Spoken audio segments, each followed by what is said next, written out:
מה קרה לשערות שלך? קודם הרוח העיפה אותן, אבל עכשיו היא נעלמה. היי חבר'ה, בואו נזוז. איך היה לך היום בבית הספר? היה בסדר גמור. גם לי, איך היה לך? היה לנו היום מבחן בחשבון. זה נשמע כמו רע. אולי עומד לרדת גשם. אבל תסתכלו, אין בכלל עננים. אני חושבת שמשהו מוזר קורה כאן. היי, תראו את זה. זה פית שלג. נכון, עכשיו אני יודעת שמשהו מוזר קורה כאן. ברני! היי לכולם. ברני, בשביל מה אתה צריך את כל הדברים האלה?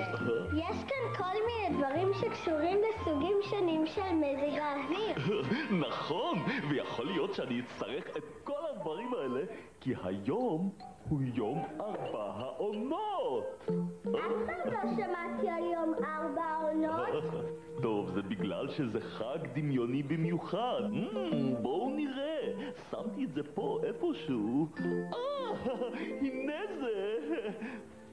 יום 4 העונות. נכון. אביב, קיץ, סתיו וחורף. 4 העונות האלה הן ביחד שנה שלמה. יפה, אמיר. זה נשמע כמו חג מקסים. בהחלט, יאנה. וכל מה שאתם